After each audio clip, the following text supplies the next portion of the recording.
শুরুতেই ধন্যবাদ জানাচ্ছি আজকে যারা উপস্থিত হয়েছেন সাংবাদিকবৃন্দ সহ বাংলাদেশের জুলাইপন্থী সংস্কারপন্থী বাংলাদেশের স্বাধীনতাপন্থী যারা রয়েছেন ধন্যবাদ জানাচ্ছি। একটা গল্প আমরা ছোটবেলা থেকে আমাদেরকে পড়ানো হয়েছে, আমরা বারবার করে পড়েছি, বারবার করে শুনেছি। একজন কৃষক তার ছেলেদেরকে ডাক দিলেন, প্রত্যেকটা আলাদা আলাদা একটি লাঠি দিলেন এবং বললেন যে তোমরা প্রত্যেকে এই লাঠিটা ভেঙে দেখাও। সবাই এই লাঠিটা ভাঙতে পারলো। যখন সেই লাঠিটি একটি মুষ্টিবদ্ধ করে সবাইকে দেওয়া হলো, কেউই আসলে এটা ভাঙতে পারলো।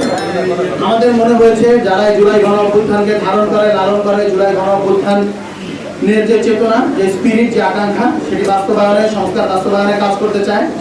মনে হচ্ছে প্রত্যেককে আসলে একত্রিত হওয়া উচিত, একটি বান্ডেলে আসা উচিত, একটি প্ল্যাটফর্মের নিচে আসা উচিত। তো সেই জায়গা থেকে দীর্ঘদিনের রাজনৈতিক যে হলো গিয়ে পথ চলা বলবো আমরা, ছাত্র আন্দোলন, সেখান থেকে গণ অভ্যুত্থান পরবর্তী সময়ে সংগঠনগুলো করার মধ্যে দিয়ে আমার একটা জিনিস বোধ হয়েছে, দীর্ঘদিন যাবৎ শহীদ আহতদের সাথে চলাফেরা করে কথাবার্তা বলে একটা জিনিস বোধ হয়েছে যে জুলাই যোদ্ধা যারা রয়েছেন তাদের সর্বশেষ গন্তব্য আসলে এনসিপি, এবং এনসিপি বাংলাদেশের আগামীর যে গন্তব্য। সুতরাং সেই জায়গা থেকে আমি সকলকে আহ্বান করবো বা এনসিপিতে আসুন, এনসিপিতে যোগদান করুন, এনসিপির হাত শক্তিশালী করুন এবং বাংলাদেশের জুলাই যে চেতনা সেটিকে সমুন্নত রাখুন।